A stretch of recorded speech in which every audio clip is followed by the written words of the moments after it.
Hello friends, કેમ છો બધા? આઈ હોપ તમે બધા મસ્ત અને સ્વસ્થ હશો. તો તમારું સ્વાગત છે મારી રસોઈ 24માં. તો જ્યારે શ્રાદ્ધના દિવસોમાં જ્યારે દૂધપાક બનાવવાનો હોય છે ત્યારે એવું થાય કે દૂધપાક બનાવવા માટે ઘણો બધો ટાઈમ જતો રહેતો હોય છે. તો બધી જ વસ્તુની સાથે જ્યારે દૂધપાક બનાવવાનો હોય તો એમ થાય કે ઝડપથી બને તો સારું. તો આજે મેં કુકરમાં દૂધપાક બનાવ્યો છે. તો અહીં મેં 2 ચમચી ચોખા લીધા છે.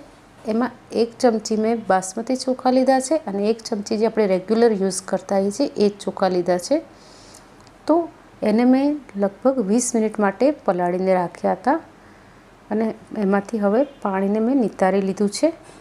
તો અહીં મેં 1.5 લીટર દૂધની સામે 2 ચમચી મેં ચોખા લીધા છે. તમે વધારેમાં વધારે 3 ચમચી લઈ શકો છો.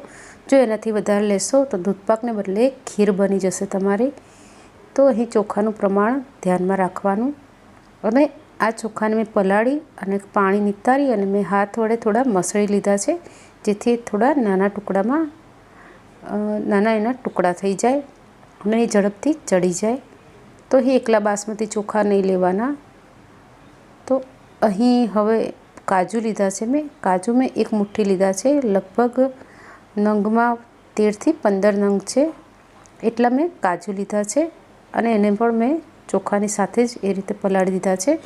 તો પિસ્તા છે એ પણ 15 નંગ છે અને અહીં મેં પિસ્તાને પણ પલાળી દીધા હતા. તો દરેક વસ્તુ બદામ, કાજુ, પિસ્તા અને ચોખા દરેકને મેં ગરમ પાણીમાં 20 મિનિટ માટે પલાળી દીધા હતા. અને અહીં બદામ લીધી હતી, એને પલાળી રાખી હતી 20 મિનિટ અને એમાં એની ઉપરથી એની છાલ હોય છે એને મેં કાઢી નાખી છે. કેમ કે જ્યારે ઉકળશે ત્યારે અંદરથી બદામમાંથી છાલ પણ અલગ પડી જાય છે અને એ ચાવવામાં આવે છે અને સારું નથી લાગતું. તો મેં છાલને કાઢી નાખી છે. તો અહીં જે કાજુ છે એમાંથી પણ મેં પાણી કાઢી નાખ્યું છે. તો અહીં જે દૂધ છે અહીં મેં ફૂલ ફેટનું લીધું છે અને અહીં મેં 1.5 લીટર દૂધ લીધું છે. તો ફૂલ ફેટનું દૂધ હશે તો તમારો દૂધપાક વધારે ટેસ્ટી બનશે. તો અહીં 1.5 લીટર લીધું છે મેં. તો આપણે બધું દૂધ ગરમ નથી કરવાનું, પણ એકવાર તપેલીમાં હું કાઢી લઉં છું. તો જો ફૂલ ફેટનું દૂધ હશે તો તમારો દૂધપાક સરસ બનશે. તો અહીં હવે આપણે જે કાજુ છે એને આપણે પેસ્ટ બનાવીશું. તો અહીં કાજુ અને એની અંદર મેં 1 ચમચી જેટલા ચોખા એડ કરી દીધા છે અને થોડું દૂધ લઈ અને આપણે એની એકદમ સ્મૂથ પેસ્ટ બનાવી લઈશું. તો આ પેસ્ટ છે એ આપણા દૂધપાકને થિકનેસ આપશે. એનાથી આપણો દૂધપાક એકદમ ઘટ્ટ અને ક્રીમી અને એકદમ ટેસ્ટી બનશે. તો અહીં પેસ્ટ બનીને રેડી છે. તો બદામને મેં આ રીતે કટ કરી લીધી છે અને હવે આપણે દૂધપાક બનાવવાનું સ્ટાર્ટ કરીશું. તો અહીં મેં કુકર લીધું છે જાડા તળિયાવાળું અને એને અંદરથી આ રીતે આપણે ઘીથી ગ્રીસ કરી લઈશું.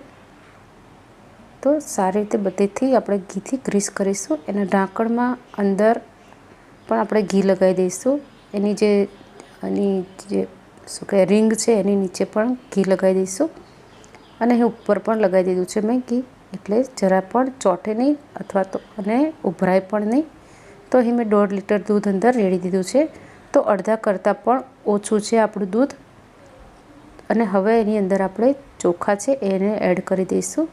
તો આપણે અંદર ચોખા એડ કરીશું, બીજી બધી જ વસ્તુ એડ કરીશું. આપણે અહીં ચારોળી લીધી છે મેં 1 ચમચી જેટલી અને જે ઇલાયચીનો પાવડર છે એ મેં લીધો છે અહીં 1/2થી 1/4 ચમચી જેટલો અને જે આપણે બદામ અને પિસ્તા છે એને પણ અંદર એડ કરી દઈશું. તો આ બધી જ વસ્તુને આપણે એડ કરવાની છે અને સાથે થોડું જાયફળ આપણે આ રીતે છીણીને અંદર એડ કરી દઈશ. જાયફળથી આપણો જે દૂધપાક છે આપણને નડે નહીં અને સ્વાદ પણ એનો એ દૂધપાકનો સ્વાદ પણ વધે છે. અને જે લાસ્ટમાં આપણે જે કાજુની પેસ્ટ છે એને પણ અંદર એડ કરી દઈશું. અને અહીં આપણે ખાંડ નહીં એડ કરીએ અત્યારે અને કુકરને ઢાંકી અને મીડિયમ ગેસે હું એને થવા દઈશ. તો અહીં મેં મીડિયમ ગેસ પર એની 1 સીટી વાગે એના પછી 5 મિનિટ મેં સ્લો ગેસ પર રહેવા દીધું હતું. તો આપણો દૂધપાક બનીને રેડી છે. પણ અહીં જે દૂધપાક છે જ્યારે સીટી એની વાગી ત્યારે થોડું દૂધ બહાર આવ્યું હતું અને આમ પણ દૂધની આદત જ છે કે ગરમ થાય એટલે ઉભરો આવે જ. તો અંદર થોડું ઓછું પણ હોત દૂધ તો પણ ઉભરો આવત જ, પણ કંઈ વાંધો નહીં. મારો દૂધપાક એકદમ સરસ બનીને રેડી થયો છે. થોડું દૂધ ઉભરાયું હતું. બધા કહે છે કે નથી ઉભરાતું, પણ ઉભરાયું હતું દૂધ તો. પણ દૂધપાક સરસ બનીને રેડી થયો છે. તો હવે આપણે અંદર ખાંડ એડ નથી કરી, તો એના માટે આપણે શું કરવાનું છે, તો અહીં મને એકદમ કઢાયેલું દૂધ હોય છે જે એકદમ બદામી કલરનું, એવો દૂધપાક પસંદ છે. તો મેં અહીં 8 થી 9 ચમચી, જેમ તમે જોઈ રહ્યા છો એ ચમચી મેં ખાંડ લીધી છે. અને એને આ રીતે સ્લો ગેસ પર એને હું ગરમ થવા દઈશ. થોડુંક કેરેમલાઇઝ થાય, થોડુંક એનો બદામી કલર થાય ખાંડનો, અને બધી જ ખાંડ ઓગળી જાય ત્યાં સુધી હું એને આ રીતે હલાવીશ. થોડી ખાંડ ઓગળી જાય એના પછી ગેસ બંધ કરી અને પછી આપણે ચમચીથી સતત હલાવતા જવાનું. અને આ રીતે ગરમ થઈ ગયા બાદ, બધી ખાંડ ઓગળી ગયા બાદ એને મેં દૂધપાકમાં એડ કરી દીધી છે.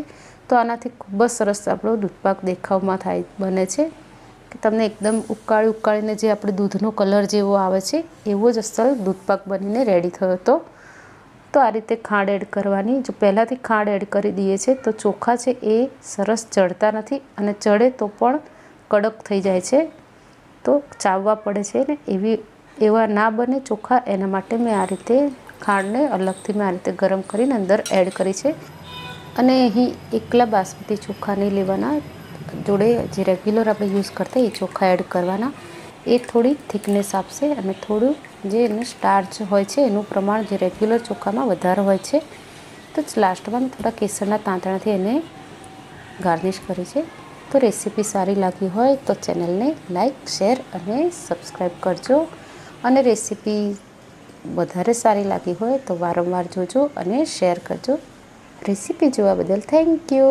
રાધે રાધે.